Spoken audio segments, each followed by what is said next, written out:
So yun ang tanong, sir. Although nidin-discourage nyo yung mga kasamahan nyo magsalita about the impeachment case against Vice President Sara, may oras pa daw po ba ang Senado at ang House para magsagawa ng impeachment proceedings? Hindi ko alam kung may oras nga ba o wala dahil kada impeachment iba-iba ang proseso. Okay lang naman magkomentaryo sa proseso, wag lang dun sa actual na impeachment complaint at allegations kaugnay ng impeachment complaint na naihain na. Hindi ko pa nga nababasa yung complaint. Hindi ko kayang sabihin kung may oras, pero anumang trabaho ang ibabato sa Senado, susubukan namin gampanan dahil tungkulin namin yun. Nadinggin anumang kasong iahain sa amin. Pero kung susuriin nyo yung mga nagdaang panahon, halimbawa yung impeachment complaint kay dating Chief Justice Corona, ang timetable nun ay nagsimula na ihain sa Senado ng Disyembre, natapos, kung hindi ako nagkakamali, ng dulo ng Abril. Bandang Mayo na. Kaya lang yung taong yon walang eleksyon. So, iba-iba. Iba-iba yung timetable. So, hindi ko kayang sagutin kung kakayanin pa nga ba o hindi. So, ang tanong, kahit ba naka-adjourn yung session, naka-break ang session, pwede bang magpatuloy yung impeachment proceedings? Oo. Dahil hindi session ito. It is a different time. Hindi ito sesyon tulad ng sesyon namin kung saan kailangan nagsesesyon din ang Kamara. Ang impeachment proceeding ay unique na proseso na hindi saklaw at labas sa ordinaryong sesyon ng Senado kung saan kailangan nagsesesyon din yung aming counterpart sa Kamara de Representantes.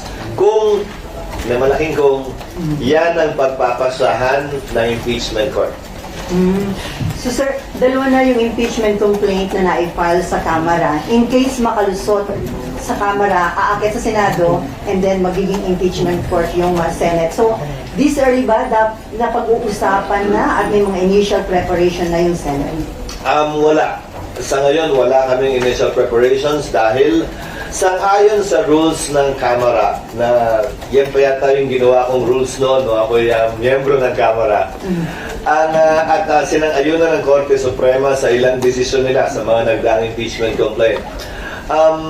What will govern the procedure or process in the House is the filing. So pag ito in-endorso ng wala sa 1/3, susundan na nito ang proseso sa Kamara. Pag ito'y final ng may 1/3, diretso sa amin.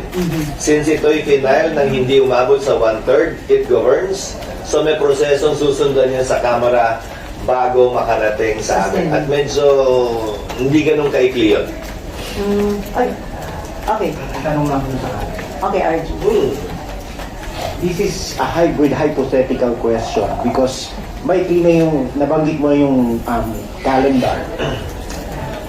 Kung mapadala yon in theory, theoretically, like the end of January, pasok pa yun sa session ninyo, but there is a campaign break by the first week of February. So what happens in that situation? Ano implication? Trabaho ng Senado, dinggin yun kung i-file sa amin. Pero ulitin ko, desisyon ng impeachment court, mayuriyang boto, hindi 2/3, hindi 3/4, kung ano ang gagawin kaugnay ng schedule ng hearing. Gaano kadalas ba ito? Ilang araw ba ito? Ilang oras? Habang break o habang may session kami? Pangalawang dapat tingnan at pag-aralan at suriin din, kapag ka ito ay inabutan sa anumang stage, hindi pa nare-refer sa amin o na-refer na sa amin, ng pagpasok ng 20th Congress, tanong ang ibibitawan ko, katulad ba ito ng ibang bill na kailangan magsimula uli? Back to square one.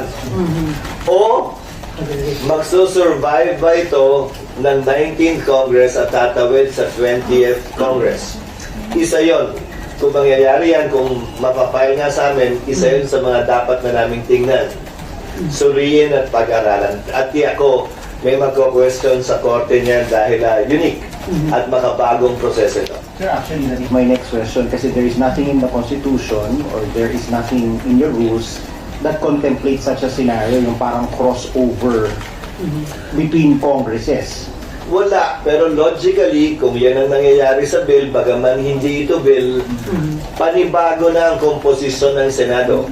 Panibago na rin ang komposisyon ng Kamara. May mga nagsasabi nga, minsan, nanalo naman yung mga re-electionista. So lahat ng nasa dating kongreso, sila pa rin yung nasa bagong kongreso, pero sinimulan pa rin yung proseso ng pag-file at pag-approve ng bill. Minsan, isa o dalawa lang ang pagbabago ng komposisyon ng Senado mano ng Kamara.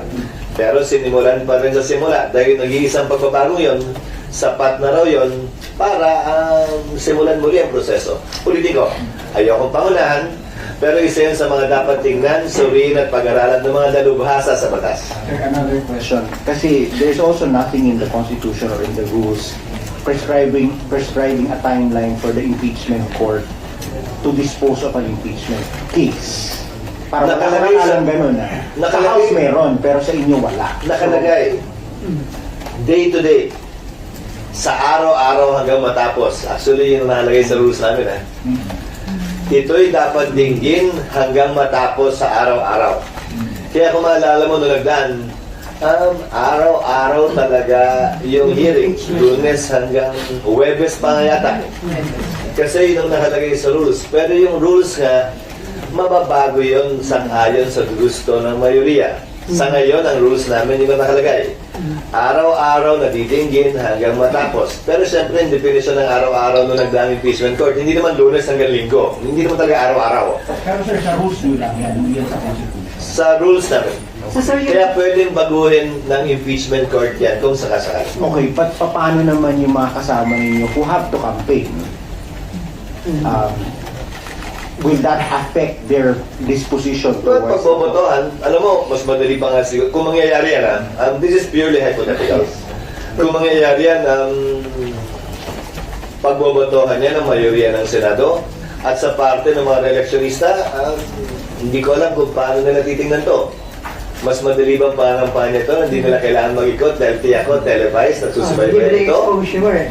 O mas gusto ba nilang lumabas? Hindi ko alam talaga. Ayokong gamiting basehan yan o ayokong gamiting opinion yan kung ano mangyayari at pagpapasya ng Senado. So- Hindi ko trabahong pangunahan ang magiging desisyon ng mayorya. So, sir, libreng exposure pero depende sa kanilang magiging performance sa impeachment trial. Again, depende. Sa magiging pasya ng mayorya, ito ang incumbent na reeleksyonista sa ngayon. Pero sir, ano yung general sentiments ng mga senators? Kasi ilan yung mga nakausap namin hanggat maaari, ayaw din nila na magkaroon ng impeachment. Well, ang political na prosesong alam ko sa Pilipinas ay dalawa lamang. Election at impeachment. Pag sinabi mong political process, may kanya-kanyang opinion tayo, nagkukumbinsiyan tayo, magkakaiba tayo ng pananaw, at di ako pagbumulan ito ng pagkakahati-hati natin. Sino ba naman ang may gusto na maghati-hati tayo at magkaroon tayo ng mainit na debate at hindi pagkakaunawaan tulad ng isang halalan? Wala naman din siguro may gusto yun. May gusto nun. Pero legal na proseso yan, alternatibong paraan yan para mapanagot ang ating mga opisyal na nasa saligang batas. At wala kaming control kung yan ay mangyayari nga o hindi. Basta gagampanan ng Senado ang trabaho iaatas sa amin. Sir, dun sa inyong i-adapt na rules, it's either i-adapt nyo yung existing or kaya magkaroon kayo ng amendments. Isa dun sa pag-uusapan nyo, kailangan nyo magsuot ng robe o talagang yun under the Constitution? Wala sa konstitusyon yung pagsusuot ng robe, pero dahil nasimula na yun, malamang yun na rin yun. At siguro isa na yun sa pinakamaliit na issue na kailangan naming pagdaanan at malampasan. Kung magsusuot at kung anong kulay yun. Maliit na bagay na lang siguro yun. Kasi may concern Senator Nancy dun sa kulay, sir, ng robe.